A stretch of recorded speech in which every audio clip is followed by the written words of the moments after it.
हमारे छोटे से अलबामा शहर के इकलौते केएफसी में सुबह की शुरुआत आम दिनों की तरह हुई थी। मैं काउंटर के पीछे खड़े होकर सफाई कर रही थी और दिन की शुरुआत होने का इंतजार भी। फ्राइड चिकन की खुशबू ने पूरे स्टोर भर दिया और फ्राई होने की आवाज सुनकर सुकून मिल रहा था, लेकिन तब तक जब तक कि वो आदमी अंदर दाखिल नहीं हुआ। उस आदमी ने गंदे कपड़े पहने हुए थे और खून से लिपटा हुआ था। उसके कंधे पर एक मरी हुई मुर्गी थी। वो बेजान पक्षी उसके लड़खड़ाते हुए कदमों में साथ झूल रही थी। उसकी आंखें गोल गोल घूमने लगी और वो खुद से बातें करने लगा। वो जिन शब्दों का इस्तेमाल कर रहा था वो मुझे समझ नहीं आ रहे थे। फिर उसकी आंखें मुझसे आकर मिली। वो मेरी तरफ काउंटर तक आया और फिर उसने जोर से चिकन को टेबल पर पटका। मुझे ये चिकन अपने बर्गर में चाहिए, 6 बर्गर, और मुझे यही चिकन चाहिए। ये मेरा चिकन है। मुझे ऐसा लगा जैसे मैं अभी डर के मारे बेहोश हो जाऊंगी। मैंने अपनी आवाज बुलंद रखने की कोशिश की। सर, हम ये चिकन इस्तेमाल नहीं कर सकते। हमारे पास अपना चिकन है। उसकी आंखें मुझे घूरने लगी, जंगली और गुस्से से भरी, और मुझे उनमें कुछ खतरनाक दिखाई दिया। मेरा दिल जोर जोर से धड़कने लगा। ठीक है सर, मैं देखती हूँ। मैंने बहुत ही ध्यान से उस चिकन को उठाया और अपने आप को संभाले रखने की कोशिश की। किचन में गई और उस चिकन को कचरे के डब्बे में फेंक दिया।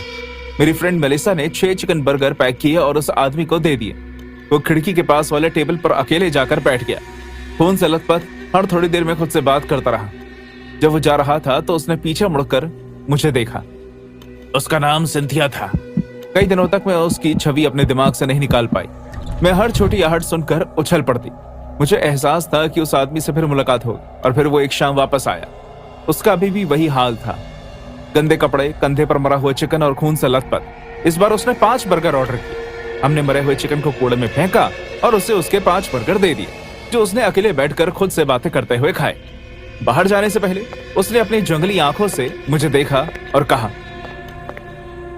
उसका नाम रेचल था।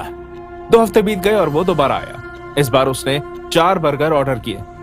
पैटर्न वही था और इसी बात ने मुझे डरा दिया। वो बैठता, अकेले खाता और फिर निकलने से पहले कहता कि उसका नाम पॉलिन था।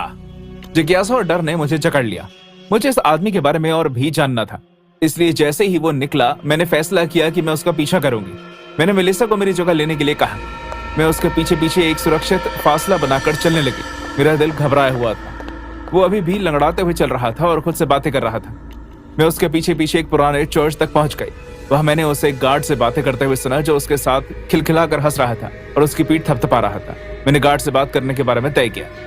एक्सक्यूज मी, क्या आप उस आदमी को जानते हो? वो गार्ड बहुत ही नेक आदमी था, लेकिन उस आदमी ने मेरी रुचि देखकर हैरान हो गया। कौन वो क्रेजी क्रिस्टोफर। बेचारा दिमागी रूप से बीमार है, लेकिन उसके पिता उसके लिए एक बड़ा खेत और बहुत कुछ छोड़कर गए हैं। वो एक मेहनती किसान जो थे, लेकिन जब से एक बुरे हादसे में उसकी बीवी गुजरी है, ये बेचारा पागल हो गया है, बहुत पागल। ओह माय गॉड, अगर आप बुरा ना माने तो क्या मैं ये जान सकती हूँ कि उनकी वाइफ को क्या हुआ? किसी को ठीक से तो नहीं पता। क्रिस्टोफर काम के सिलसिले में बाहर गया हुआ था और उनकी बेटी अपनी दादी के घर पर रुकी थी। इसकी बीवी मुर्गियों के शेड में अकेली थी जब उसे दिल का दौरा पड़ा। ये बेचारा जब घर पहुंचा तो उसने देखा कि इसकी मुर्गियां इसकी मरी हुई बीवी को चारा बनाकर खा रही थी। उस दिन इसके दिमाग में कुछ हलचल हो गई।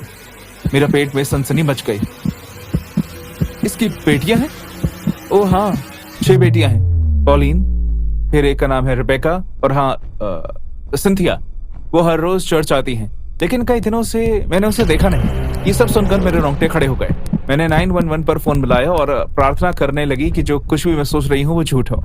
पुलिस ने उसे चर्च से ले जाकर जांच पड़ताल के लिए बैठाया और फिर उस दिन देर रात खेत में छानबीन की। उन्हें वहां जो मिला उसका खौफ पूरे गांव में फैल गया।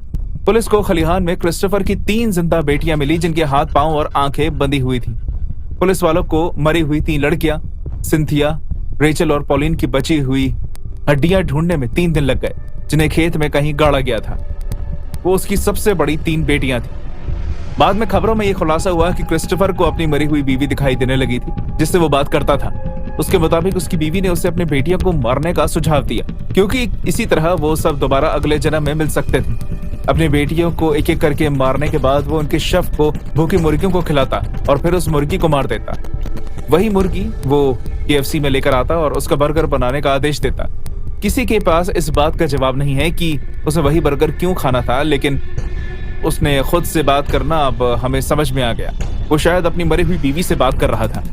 इस पूरी घटना ने मुझे हिला कर रख दिया और उसके बाद मैंने कोई भी चिकन या किसी भी तरह का मांस ना खाने की कसम ले ली। तो दोस्तों, कैसा लगा आपको ये वीडियो? अगर ये वीडियो पसंद आया है तो प्लीज चैनल को सब्सक्राइब करके बेल नोटिफिकेशन दबा के ऑल पर कर लें और वीडियो को लाइक करना ना भूलें और कमेंट में बताएं कि कैसी लगी आपको ये कहानी।